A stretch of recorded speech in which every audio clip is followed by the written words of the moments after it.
My name's Johns Hopkins, and I'm the director of Baltimore Heritage. We're a citywide nonprofit dedicated to historic preservation and neighborhood revitalization. Okay. So the first question that I have, and Eric did cover this yesterday, is how Fells Point became a National Historic District, requirements, protections afforded, and what was still missing. If you have anything that you think you might know that he didn't say or something. So Fells Point becoming a National Register Historic District happened before my time at Baltimore Heritage, and it was really as part of the effort to prevent a federal highway from coming through the neighborhood. The listing on the National Register got it federal protections so that the highway planners had to prove that there were no other feasible alternatives to building the highway other than going right through Fells Point. And of course, there were other feasible alternatives. Now we know them as the tunnels that go underneath the harbor for Interstate 95. But the creation of the historic district, and it was one of the first in the country, I believe it was one of the first 2 or 3 in the country, first neighborhoods to get listed on the National Register of Historic Places. So very, very early on, utilizing that tool for historic preservation. And I think really Fells Point's nationally one of the great success stories for how historic preservation was picked up and used actively by residents back in the 60s and 70s to try to preserve their neighborhood, and then again to try to revitalize their neighborhood. And from what I understand, it really was a 2-step process. There was work to try to keep the historic buildings and fabric from being demolished by the highway, by abandonment. And then there was another concerted effort to try to bring people back and to rebuild the bars and the restaurants and the shops and Thames Street and Broadway. And I think in both instances, it's a model for how historic preservation and how becoming a historic district can really be at the center of a economic growth and revitalization effort. And what was still lacking, though, that there was a need to have it become a CHAP district? So by becoming a national district, and this is a little bit counterintuitive, but listing on the National Register of Historic Places is great for some things. In Fells Point's instance, it was great because it set up a process that the federal government had to go through before demolishing a good swath of it. But what it does not do is it does not prevent demolition from private building owners, homeowners, or commercial building owners. And becoming a local district, a CHAP district, it doesn't prevent demolition, but it sets up a process where building owners have to go through before they can demolish. And there's various hurdles that you have to meet and requirements that you have to meet before you're allowed to demolish historic buildings in a local historic district. I guess it had been a district for maybe 30 or more years. And then a few years ago became a local district, I think, in response to a number of things that the neighborhood perceived were happening and that were beyond their control. And we hear that a lot as Baltimore Heritage. As Baltimore Heritage, we work citywide, so in historic districts all over the city, including Fells Point. But we hear from residents and neighborhood leaders who are in local historic districts that one of the things that they like, why they pursued it, why they value it, is that it allows local residents to have more control over the way their neighborhood is shaped than it would be if they did not have that protection. Okay, thank you. Sure. So the next place where we really need your help is around the challenges of urban demolition and building. First of all, why is it valuable to preserve old buildings? I think there's as many answers to that question as I think there are people who value old buildings. Everybody, I think, has a particular reason or set of reasons for why they value old buildings. Sometimes they grew up in them, sometimes they've worked on them, sometimes they've just fallen in love with a historic place. In my mind, I think there are at least 3 or 4 reasons why I think historic buildings are valuable and should be preserved. One is the environmental reason, and there's a saying that the greenest building is the building that's already built. And just recently, the National Trust for Historic Preservation set out to kind of determined whether that mantra was actually true, and found that existing buildings, historic buildings, were much more environmentally responsible from an energy standpoint than building new buildings. And so if we want to keep rubble out of the landfill, if we want to prevent burning oil and gas for transporting materials and constructing new buildings, saving, retaining, and reusing historic places, it's really important environmentally. I know I've got my kids who are 12 and 13, and when I try to think about what kind of city and what kind of country and what kind of planet we're going to give to them, that they're going to inherit, I think we can't have a disposable society that's using energy like crazy. We've got to value the energy that's already there. A lot of that is in old buildings. Can old buildings be made as environmentally friendly from a heating and cooling standpoint as a newer building? Yeah, so that's one of the myths that is out there, is that if you have a historic building with its old leaky windows, that the only way to make it more energy efficient is either to tear it down and build a new building. And we now know that in most situations, the time frame where the new building would start outperforming the old building as far as energy savings is between 50 and 75 years, and that's longer than the new building is meant to last. So by the time the new building is starting to fall apart, it falls apart before it's an actual benefit, because the materials are not the same. The other myth is that if you have old leaky wood windows, you have to replace them with new insulated replacement windows. And that's not the case either. Storm windows, either on the inside or the outside, and repairing the windows that you have can be just as much energy efficient as putting in new ones. I think the second thing in my mind is another sort of not so much of a sentimental argument, but an economic argument, that old buildings really are job generators. We know for anybody who's worked on an old building knows that it is more expensive to do rehab work than it is to build new construction. But that's also great job generators, and the types of jobs that it does generate are skilled, well-paying jobs. And so as we as Baltimore Heritage work to try to revitalize with our partners in different neighborhoods in West Baltimore and East Baltimore, we're really looking as much at that job creation as helping a neighborhood get back on its feet as anything else. It's funny, we always hear about the how great a new construction downtown, a new building downtown is going to be so many $1 million, and it's going to have such a great benefit. And all that is true. In my personal rubric, I would like to see reporting as much on that as on how many jobs, how many plumbing jobs there were generated in Baltimore's 100,000 historic buildings every year, how much that generated, how many electrician visits, and how much that contributed to the economy. Because I know in my own neighborhood and even in my own house, the number of plumbers and painters and electricians and carpenters it's quite high, and I'm sure that it is an enormous chunk of our local economy is keeping our buildings standing and our historic buildings.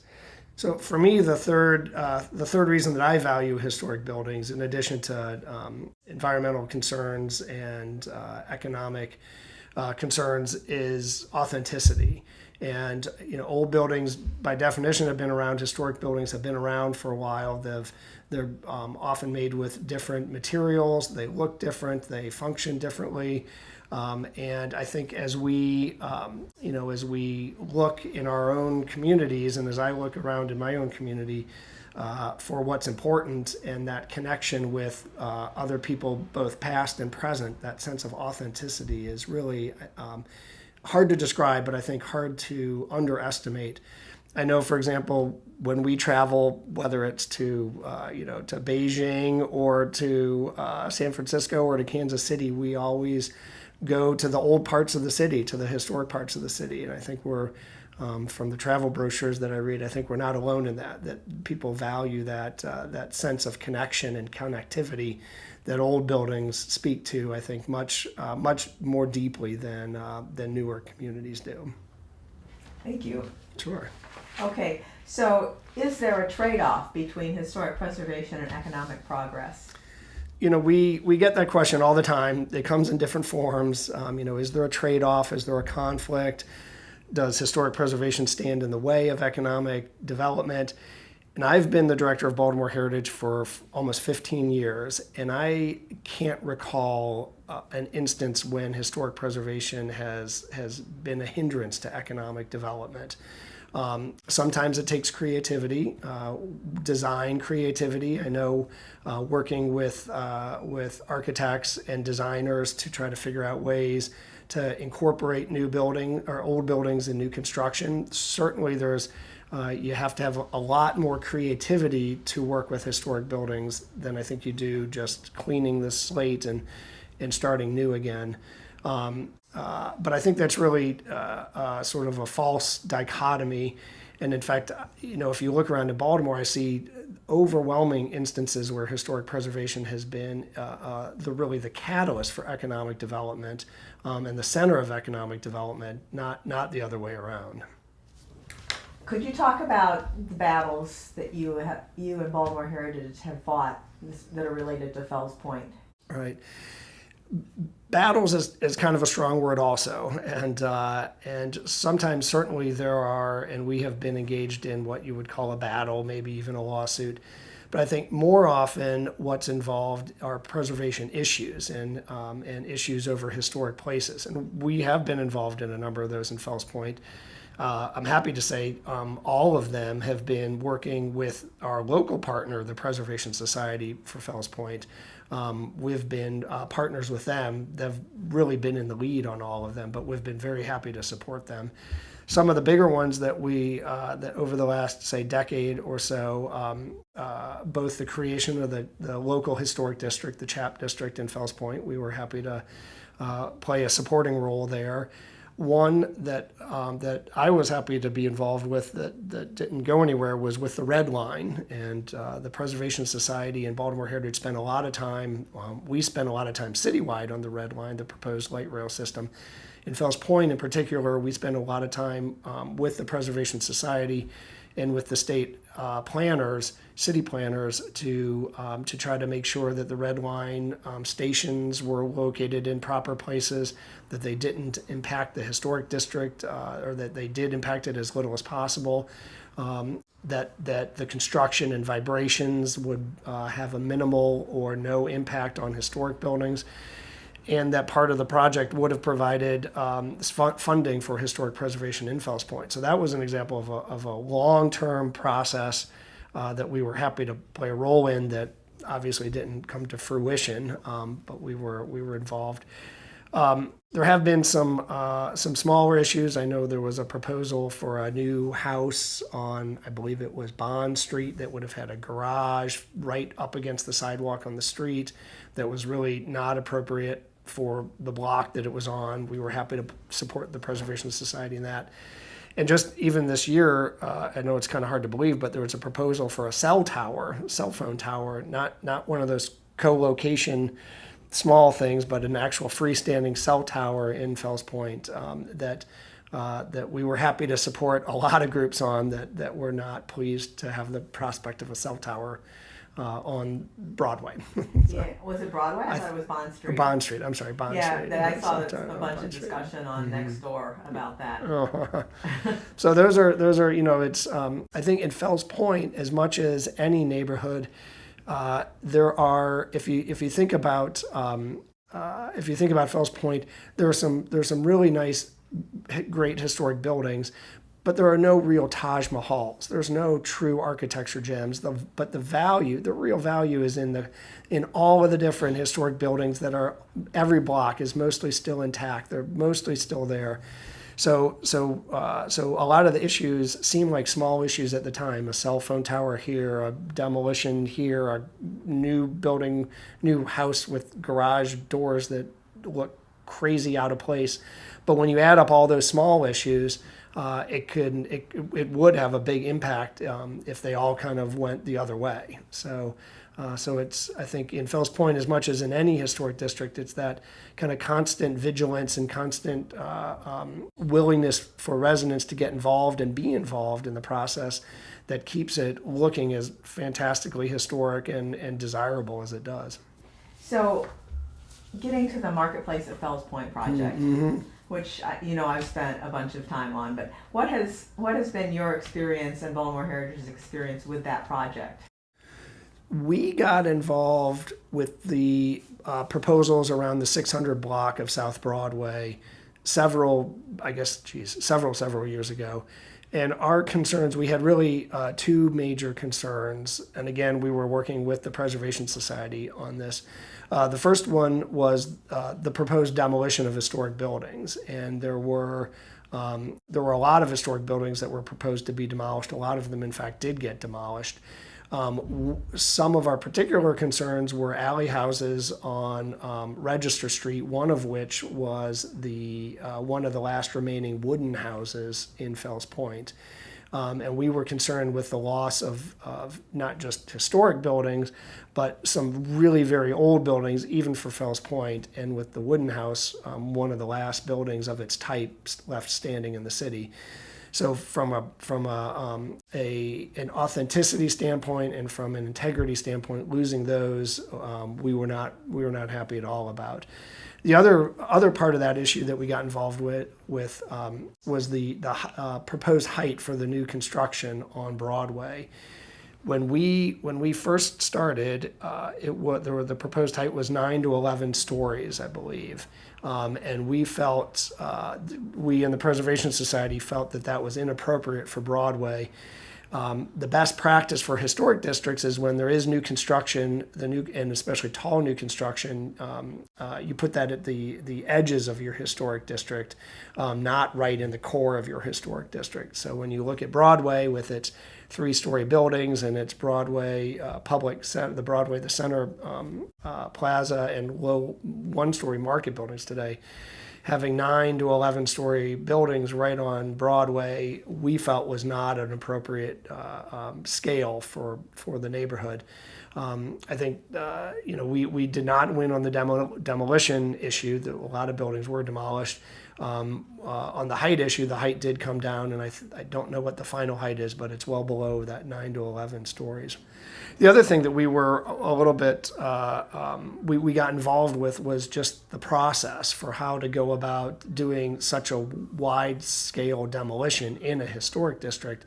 Typically, when organizations use federal funds, there's a process that they have to go through to try to avoid damaging historic places, and if they can't avoid it, to mitigate the damage that they're doing. And certainly demolishing historic buildings is doing damage. In this instance, it was a little bit frustrating because the first owners, the first development team, they did not use federal funds, and so they were not obligated to go through that process. During that phase of the development is when all the demolition happened. After the demolition happened, for whatever reason, that ownership team left and new owners came in and took over the project. They then did receive federal funds in the form, I think, of mortgage assistance. But by that time, the demolitions had already happened, and so there was no review process for the demolition. And we felt that was I was personally frustrated by that, because I know that if they had to go through that review, some of those demolitions we might have been able to save. We could have saved those buildings, but because the process was staggered, they were able to avoid the scrutiny of the federal review process, the same scrutiny that prevented the highway from coming in and demolishing the neighborhood in the 1970s. For me, it was particularly bitter that the process that was really at the foundation of if you look at Fells Point today and you love it, which I do, and I think a lot of people do, and you say, why does this exist? How does this exist here today? It's because of that National Register listing and that federal historic preservation process that it's still there and looks the way it does. That process I thought was going to be effective in the 600 block of South Broadway project, but ended up not being so, and that was frustrating for me personally. Yeah, now there were actually 2 demolitions of that property, because there was a first demolition and that was the one I think you fought, and that's where I first saw you was testifying at a hearing, where they were they were tearing down some historic buildings, but a lot of what they were doing was tearing down the backs of the buildings that weren't the historic parts, and they were trying to save the historic parts of the buildings on the street. But then there was a second wave of demolition right before they started construction where they tore everything down except the front facades. And I think that wasn't as visible a decision because a lot of the people in the neighborhood were kind of surprised that that's how it was going down. I don't know if you have any perspective on that.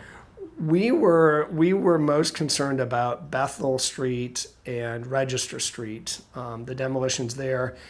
We were concerned about the demolitions on Broadway, but after it was determined that the back parts of the buildings were already going to be demolished, we, as a historic preservation group, that we had sort of said that we're not going to have any productive role anymore here. If they keep 10 feet of the building or 5 feet or just the front 2 bricks, it's most of the building is already lost by that point. So the wooden building you mentioned on Register, you did lose that? I believe that's right. Because there were a couple of old brick buildings that I know they actually did save, but I don't know the particular building. I think we lost that one. Okay, how can communities influence building and preservation issues? You kind of talked about that, but you were going to have to tell a Bobby story. Right. So how can neighbors and communities work on preservation issues?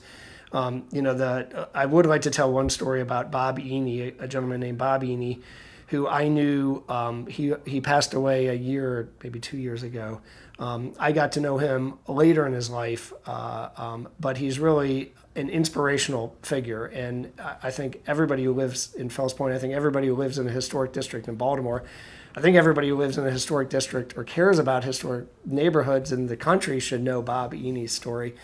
Bob was a designer, and I forget which department store, but one of the big department stores on Howard Street. He was a window designer back when they did windows.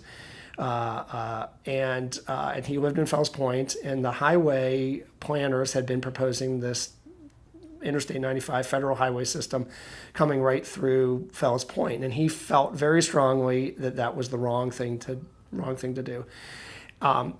As an individual, he determined that he was going to try to do something about it, and at that point, I know from a board member of ours, a gentleman, Jacquie, that there were, at the beginning, there were 3 people who opposed the highway. Everybody else, the mayors, the councilmen, the elected officials at the state level, the elected officials, everybody supported the highway, except for Jacquie, who I think was in the state senate, a city councilman named Tom Ward, and Bob Eney. And those were the 3. And Bob thought, the Federal Historic Preservation Act had just been passed, and Bob said, this is a historic neighborhood. We should get it on the National Register of Historic Places. And so he went around and he took a photograph of every single building in Fells Point, and he did research on every single building in Fells Point in what spare time, I don't know. But he put together a submission to the National Park Service that had a picture and a description and a little bit of a history of every building in Fells Point, and he made the case that Fells Point deserved to be on this brand new National Register of Historic Places. And lo and behold, it worked. And I cannot even imagine how many hours and hours and hours it took him to do that. But he got the building on the National Register, and that was the foundation for the review process and one of the key points in the highway fight, what's come to be known as the highway fight. And he did it more or less by himself. He had the support of Senator Lapidus and Councilman Ward, but it was Bob Eney. It was really Bob Eney, and I think he had maybe some friends and helpers, but really Bob Eney. And so when people say, what can you do? What can you do? I like to share that story, both because I think people ought to know his name and be really grateful for what he did, but also to the lesson, go, get involved, go to the dreaded weekday evening community association meetings, know your elected officials, and I think the important lesson that I learned from Bob is don't, just because somebody says it's the right thing doesn't mean it's the right thing. So Bob heard countless voices of authority saying that the road was progress, that the road was needed for economic development, that the road was needed to save Baltimore and to save Fells Point. And Bob didn't believe that. He said, I think you're wrong. And he had the tenacity. He, first of all, had the spine to stand up to pretty much every single voice in the state of Maryland. And then he had the tenacity to go and challenge that. And in his case, he was an unabashed victory. He won 100%. And we've got Fells Point today to show for it. So, I don't even know how many years he worked, and I don't know how many hours he worked, but boy, what a contribution he made. Yeah, I interviewed Bob. Oh, did you? Yeah, I actually have one of his interviews. Oh, awesome. And I can't remember. It was like a vice president or somebody really important that signed off on this. And he told me the story that it was kind of like they snuck it in, and the guy didn't really know that he was like in favor of the highway, but he signed off on it without realizing what he was doing. It was our governor. I think it was Governor, I don't know if it was Hughes, but it was the Maryland governor who signed off without. I think the way Bob tells it, the governor didn't fully understand that by becoming a historic district, you would have to prove that there were no other alternatives to this demolition. And the way Bob said it is, Bob didn't feel the need to enlighten him at that particular moment, so he let him go ahead and sign it. Just coming back to the red line a second. Mm-hmm. I was involved with the Marketplace project for a long time, and even after Dave and Dan gave up on the idea of doing a documentary about the project, I was still interviewing them occasionally. And the last time I interviewed them before everything like totally fell apart, they were still waiting on the red line to decide to move forward with the North Market renovation, because it would make a difference in how the market was done or what tenants might be there depending on the red line. Do you think that the red line's failure to happen actually was what did in the North Market? Because I mean, it's sitting there in a vacant hull right now with no clear decision, or I mean, the community is trying to do something, but nobody really knows what to do since that whole idea fell apart. I don't know. My involvement with the Red Line for Baltimore Heritage was citywide, and most of it was in West Baltimore. Although I was happy, Baltimore Heritage, we were happy to support the Preservation Society. In all of the Red Line discussions that I had never heard it talked about in connection with the Broadway market. I'd heard about, we had concerns about vibrations in construction and the impossible impact on historic buildings. Ellen von Carrion, the director of the Preservation Society, and I were advocating for funds from the overall Red Line project to be dedicated to restoration for historic buildings in Fells Point. So we worked a lot on trying to create a dedicated funding source for preservation. But I had never heard of the connection between the station stop and the market. And I thought it was supposed to be like right there. I think it was, but I never, at least in my discussions, nobody had said, "Oh, the market folks are holding off, waiting for the Red Line to happen." I just never. Because it seemed like actually when I put those things together, it's like, okay, another casualty of the Red Line, you know. I mean, it could be. I think there were the fallout is still happening, in my opinion. But I had never heard of that particular connection. Okay. Okay, so going on then, the last question here I think you had said you didn't really have perspective on was, has the community impeded the rebuilding of the markets at all? Yeah, I don't.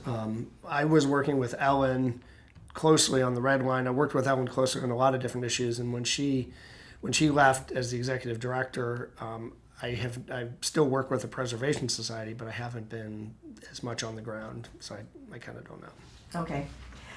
Okay, so let's talk about markets for a second then. Okay.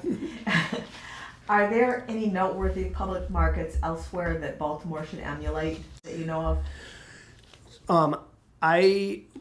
We've been involved in the market center area around Lexington Market. Baltimore Heritage has for at least 20 years, maybe even more.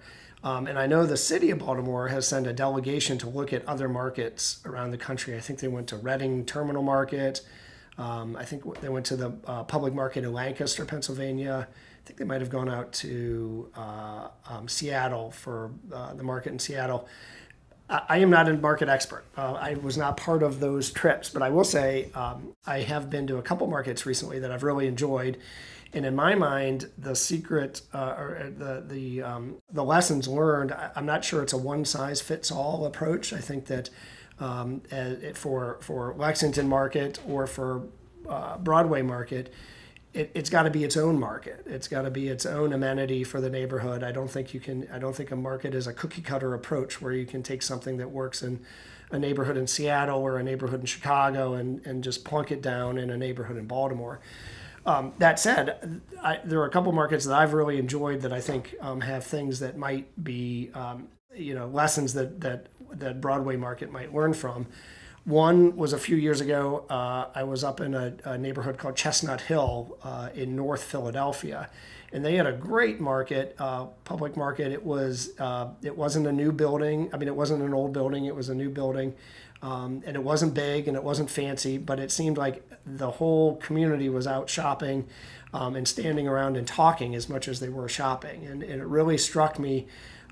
That one of the functions that I would love to see, I think maybe that makes a market successful, and I would love to see in a Broadway market is that sense of bringing neighbors together, a place where you do your shopping or some of your shopping, but you find yourself accidentally losing track of time, and it's an hour's gone by because you've run into so many different people.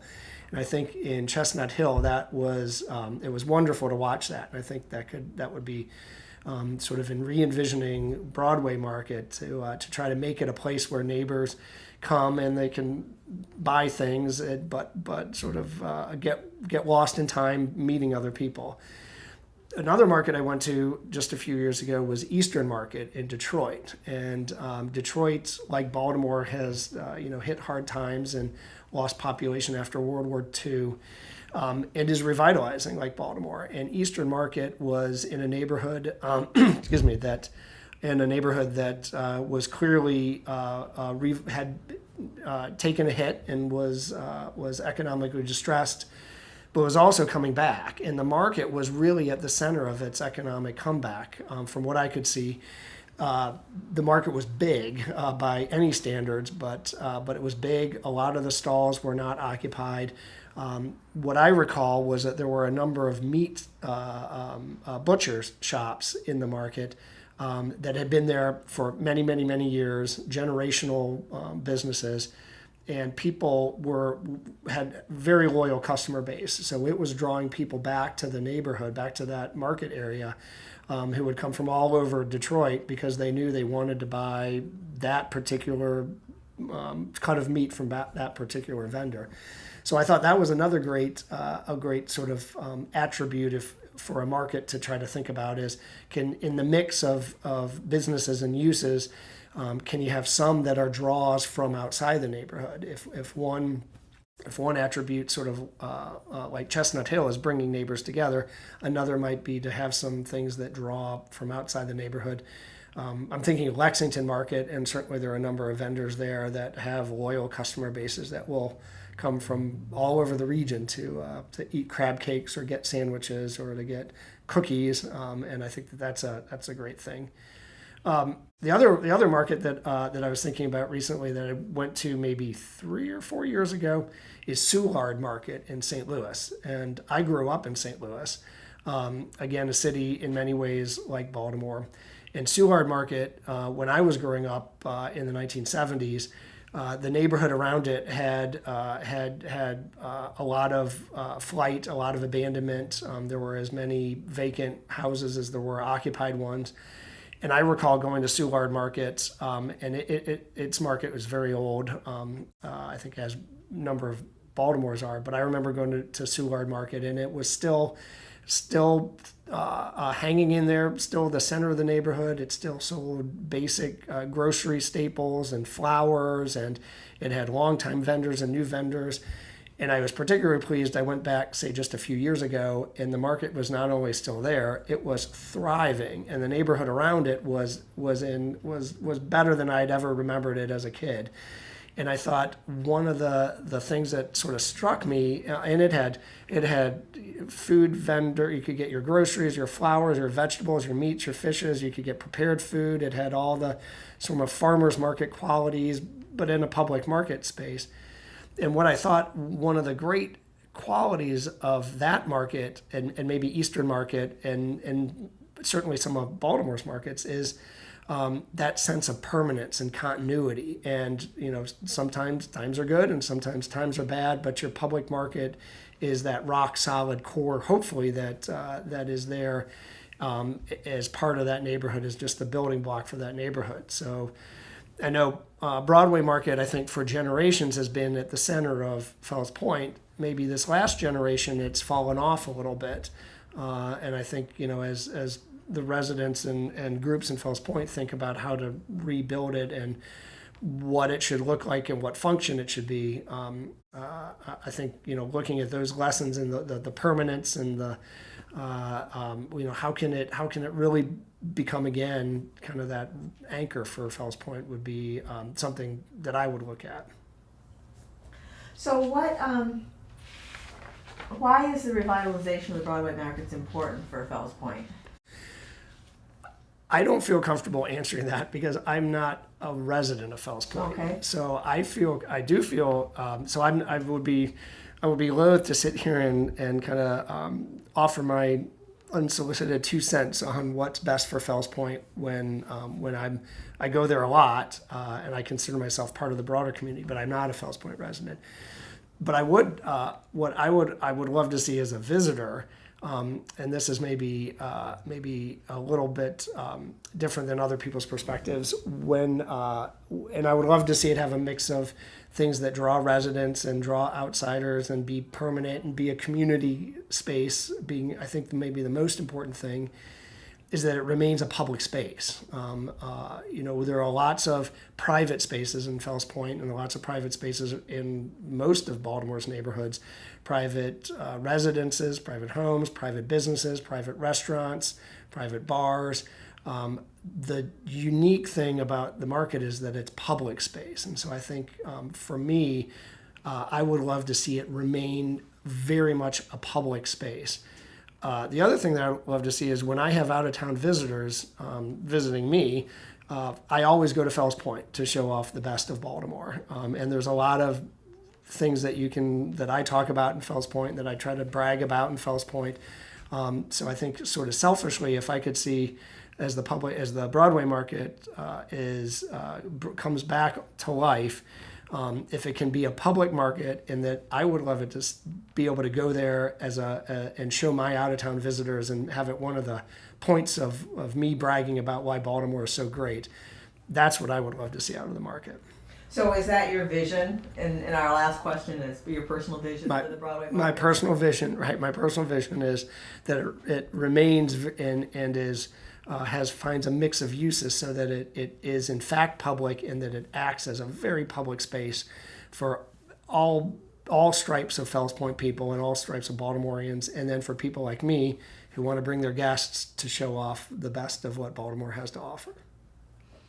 Now, when I think about this season of Fells Point and making it about Broadway markets, it's almost like when Marketplace of Fells Point started, one of their core assumptions was that the Broadway markets were part of the reason for that area, the community's decline, because the North Market, it used to be beautiful and glorious, and then the top floor caught fire, and when they rebuilt it, they didn't rebuild the top floor, so then there's this kind of squat, ugly building, and then the windows were closed off to the outside, and the main way for the community to enter was right next to these smelly old dumpsters, and they thought it was dragging the neighborhood down. And so when they started to sell the project, one of the first things, that everybody had to deal with the height of the parking garages, but they were going to rebuild the North Market. And I think the whole community rallied around it. And a big part of it was they were going to rebuild the North Broadway Market. And here, after the project is done, and it's kind of like, yeah, it's okay, I don't want to comment about, it did, bring back parts of Fells Point and everything, but, here's the market, and You it was still like have the that driver, and it's just like, there's nothing happening with it. That central public space is still. Yeah, and then so when the city put out the RFP last spring, there was one bidder on it, and they were going to make it into an amphitheater and a seafood restaurant, and that got rejected, and the bidder didn't even want to come back and debate with the community. So even if we want something, there's no developer that wants to do it, Well, that's an interesting question, or it raises an interesting point of how does the market move forward?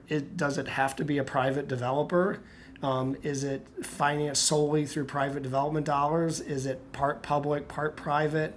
I know other markets are the city's market authority is looking at different types of economic partnerships on that, and one of the things that I said I felt strongly about was that the market remain a public space. And I think with that, as a taxpayer, as a citizen, there's an obligation to contribute to that. And so I think we should not put the redevelopment of the market solely on the shoulders of a private developer. I think that we as Baltimoreans have some responsibility and obligation to participate in that, and participate by going there, but also participate by putting tax dollars into a project there. Thank you. Sure. Is there anything else that you would like to say that I haven't asked you? I think you've covered a lot of ground. Okay.